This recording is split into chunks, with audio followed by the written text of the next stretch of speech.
What's up, guys? This is Donovan Morgan, aka Roofs by Don, and right now we're on With the Scoop, right here at the Roof Gallery. So we got Gavin here, Gavin with Siro.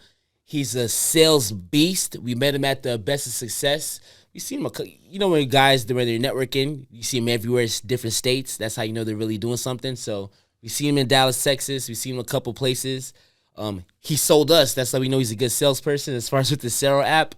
And it's helping our sales guys. So, Gavin, I want you to kind of take the stage. Let them know a little bit about you, about your sales background, and let them know why you on With the Scoop. Yeah, thanks, Don. It was super cool to be here today, visiting the Roof Gallery, seeing the conference live in action. What you thought about that first? What's that? As far as for the conference, what you thought? Yeah, I was going to dive into it. I've got the experience now being with Siro. We work with tons of different direct sales, field sales companies, and I've met tons of owners, and 10% of them got the it factor, and it's cool to see Don up there putting on a show. Like, thank you. Super entertaining conference, tons to learn, different avenues for a person in the roofing industry to get in here and actually learn something today, whether it be financial literacy, direct sales skills, how to franchise a business. And it was totally valuable for me to honestly get to see what these people are wanting to learn in the industry, and also get to watch, Don put on a show with this company. Pretty cool stuff going on here. Thank you, man. I really appreciate that. For real. Before Siro, what were you doing? Yeah, so as many people in the door-to-door sales world go, they needed to pay for college. And so I heard about this gig where you could go sell pest control, and the average guy made 15 to 20K. And I was 19 years old and pretty driven dude, pretty money hungry, and I was like, you know what, screw it, I'm going to do it. And I remember my mom crying. She thinks I'm going to get scammed, and went out there and did well. And 6 years later in pest control, I worked my way up. It was regional. This past summer, actually in 2023, I was managing 65 sales reps. Wow. And and kind of how I got introduced to Siro is my company ended up actually buying it, and we got to use it, got to have it in hand. And Siro reached out and said, hey, we want someone who's kicked ass in the industry to come actually, help found our sales team here. And that's how I got led into working at Siro. Nice. That's actually real good. Okay. And as far as, so with that situation, was it kind of like a recruit kind of thing? Like, hey, they dropped the bag on you? He's like, I can't refuse this. It's an offer I can't refuse. Yeah, technically, up front, as far as what I was making in pest control, I definitely took a pay cut to join Siro as far as the upfront money. Okay.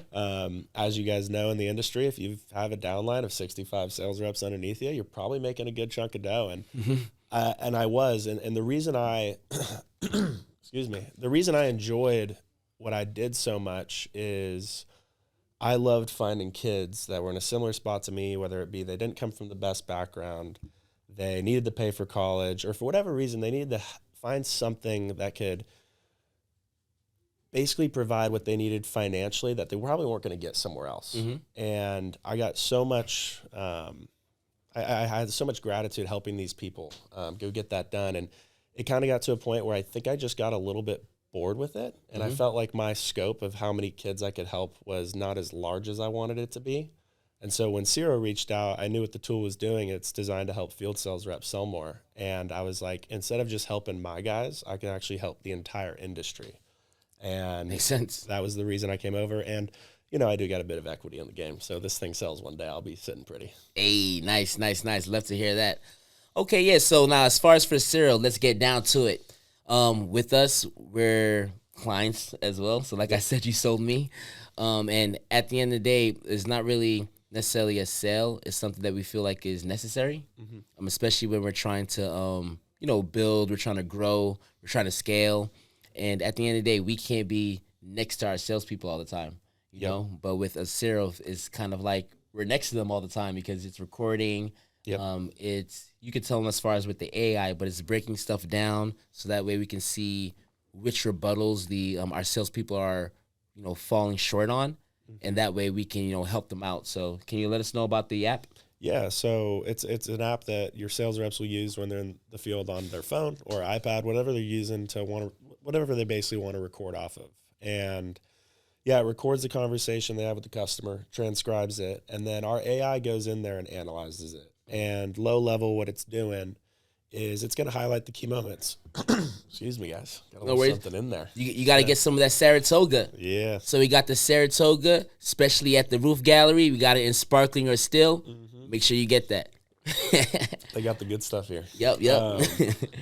And basically what the AI is doing is it highlights those key moments. When the customer objected, when the rep, in the case of roofing, presented the damage, attempted to get on the home, whatever it may be, whatever a company wants to track, it'll get highlighted in there. Mm-hmm. And for coaches, instead of listening to a voice memo or being with the rep, if you want to see how your reps are handling the wife objection, you select the rep, you select that objection, you pull up a playlist of every single time that's happened. You can coach them on 10 objections instead of just being there for that 1 hour and maybe seeing one.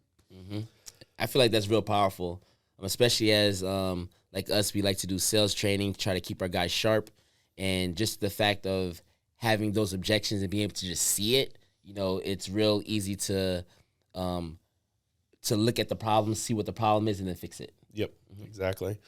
And something we haven't even looked at yet, because we basically need like a month of data to get to a point where we can start actually pointing where you guys are seeing your sales reps specifically struggle. And every sale is a funnel. It's introduction to close, and there's steps in between, and we can actually track conversion rates. Some reps are really good at the first few, but when they close, it doesn't sign. Mm-hmm. Versus other reps, they struggle at the first two, but if they get in a conversation, it closes.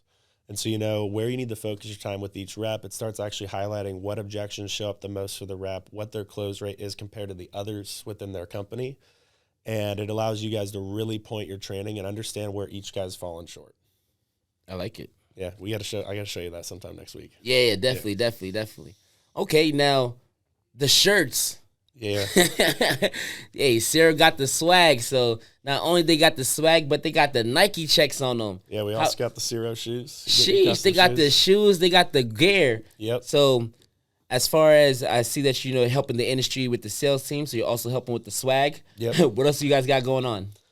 Yeah, man. I mean, there's some cool future updates coming. I can't promise anything as far as timeline goes, but we believe that you're actually able to track tonality and confidence rates in these conversations. And we're going to be releasing that soon, and it'll actually start showing you specifically where reps are going wrong in their transcripts. That's already basically there today. Mm-hmm. Are they actually downtoning? Or when they're closing, are they saying, can we do this tomorrow? Or is it, hey, can we do this tomorrow? There's a difference there, and that tonality is important, and we think we're going to get into a point pretty soon here within a few months, definitely by the end of the year, it looks like, where we're actually be able to track that and show you literally this guy's not selling just because his tonality's off or his pacing's off or he doesn't maximize the important parts and quickly minimize the not so important parts. Yeah. That's actually amazing. Yep. That's real good, and especially for people who just like to see the numbers, they like to see the analytics, Yep. This is what they're giving you, so that way we can really be systematic and really scale and really help out in a big way. Yeah, and we have the word per minutes today. One of our customers, I was at Door-to-Door Con last week talking with them, and they looked at every close and looked at the word per minute, and it was around 160. And they looked at the word per minute on every non-closed deal, and it was around 220. And then they started looking at their best reps, and the best reps sat in the low 170s, and the worst reps were 200 plus. They did trainings heavy on just when to pause, why we should slow down. Best reps are slower, so everyone should speak slower as well. And they literally doubled their production the next week after they did that one thing. Wow. Yeah, so that's very big. That's why we're using you guys. Yep. so that way we can, get systematic like that and just really fine-tune our sales process. I feel like that's what it helps with. Yep. Mm-hmm. As far as so now we know how you guys help contractors and things like that. Yeah. So at the Roof Gallery Summit, we were just telling people, yes, it's great to be a roofer, but just like a music artist, there's different things that you can jump into. So like an engineer, an A&R, a producer, different things like that. Yeah. So as far as for Siro, the business, how do you feel that compares to a roofer or door-to-door? Yeah, that's actually super cool. So when I was looking, because I was getting ready to the point where I was getting a little sick and tired of what I was doing. It was 6 years. I wanted something new. And when they reached out, I didn't want to go be a pawn at some big company if I were going to go do technically a 9 to 5. Now I'll tell you right now, we're not 9 to 5. Like we're in the office 9 to 9. The team's there grinding. It's more commission than it is salary, and I could never do the inverse. Especially coming from a role where it was 100% commission because you eat what you kill. Yeah. So as far as like the mentality within Siro, it feels very similar to what I experienced when it was door to door. It's super competitive. Everyone's trying to push one another. We actually use Siro in-house to compare our stats, compare each other's, how they're doing things. So when you're selling it to clients, you use Siro too? Oh yeah, you're on Siro recordings right now. Yeah. Dang, you got me. Yeah. Okay. And I think what's cool about Siro, we have one other competitor in the space, and the difference I think starts at the core with us, between them and us, and our founders came from field sales. Wait, so you use Siro for you guys too? Yeah. So not necessarily just door to door, just sales people in general. Yeah. So if I have a call center, then I can use Siro for my call center too. So the one thing is we only have the Zoom integration right now. We're looking into the call center integrations, doing the exact same thing within there. And the reason that's actually not there is because of the core values of Siro. So the founders came from field sales, and they saw that there's this rule in this field sales industry where the top 20% of reps produce 80% of the revenue. And then the bottom 80%, they only do 20% of it. Mm-hmm. And our founders haven't come from field sales. Myself, we have a few others in our company that actually were in your guys' shoes, whether it be pest control, home improvement. We got some Cutco guys in there. Oh gosh. Selling, knives to selling moms. Knives? Selling man. knives to moms. And shout out to those guys. Like we've been yeah, exactly. we've been in these people, like, the company understands like what it's like to be a rep in the field sales world, what it's like to be an owner. And we're here to break that 80-20 rule. We want more reps to find financial freedom in this industry than what it's been literally since farming was created. Once farming happened, door to door was created. And it's been going from then all the way till now. And there's been nothing really able to break this 80-20 rule. And we think we can do that with Siro. Nice. Yeah. I like that. Okay, now, as far as for the Roof Gallery Summit, we'd like to thank Siro just for being a sponsor, celebrating Black history and supporting Black history. We feel that's real big, just in general. Yep. How do you feel like as far as for the roofing industry in general? Do you feel like it's diverse? Honest question. I'd say it's diverse in the way that, it's a lot of the Hispanic community's income is built on the roofing industry. Mm-hmm. I agree. But where I've seen it not so diverse is once you get to these larger larger companies at the very top, it's just a bunch of white guys typically. And I do think the beauty of field sales is color of your skin doesn't matter. Your resume doesn't matter. Like where you went to college, if you didn't go to college, that shit does not matter. Mm-hmm. And so I think it's already noticeable today. The field sales industry specific to roofing, you can already see that it's a little more diverse than some of these, tech companies or Facebook, Instagram, whatever it may be. Mm-hmm. And so I think this field sales industry specific to roofing is an industry that's a great opportunity for any person of color to get in and say, hey, no one cares about your background. No one cares about the color of your skin. Like no one even cares about you. They care about the product. Exactly. Yeah. Go eat what you kill. And yep. I think we're going to get to a point where, it's already getting better. I've literally seen it from my 6 years in pest control. Like when I started my first year in pest control, it was a bunch of white dudes from Utah. And now it's already totally more diverse than where it was a few years ago. And I think that's the beauty of the field sales world. Yeah, I think so too. Just like what you said, as far as in roofing in general, usually like the owners are usually say like white owners, and then the crew is usually who's like Spanish, at the end of the day. But I feel like, just like you said, it is changing. And I feel like it's with more events like this and people actually supporting and things like that, and that's what really makes the difference.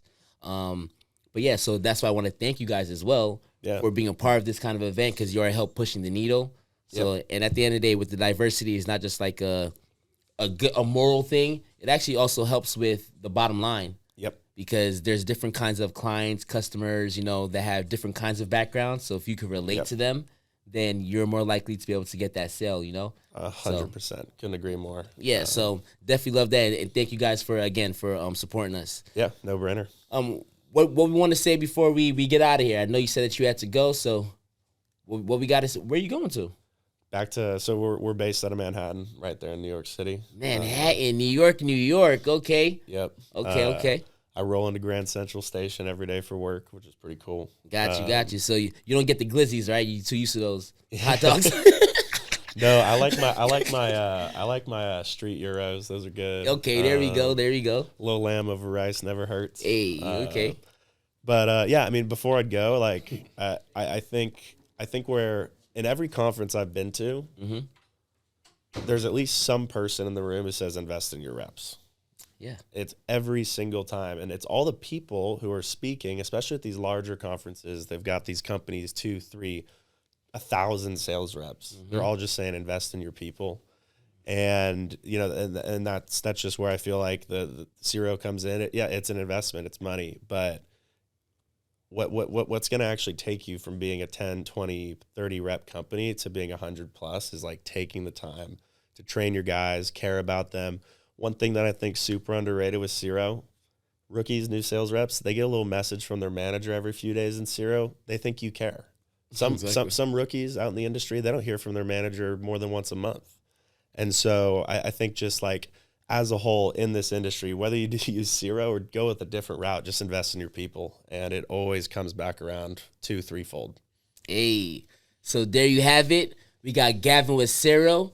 Invest in your people. We heard it first at the Roof Gallery Summit. We're having the second annual Black History Month event here in Marietta, Georgia. If you guys had not had the chance to actually come in, hopefully you can see it online. Maybe you see some, clips, things like that, and get your tickets for the next event. Sounds good, guys. Cheers. Other than that, we're out with the scoop.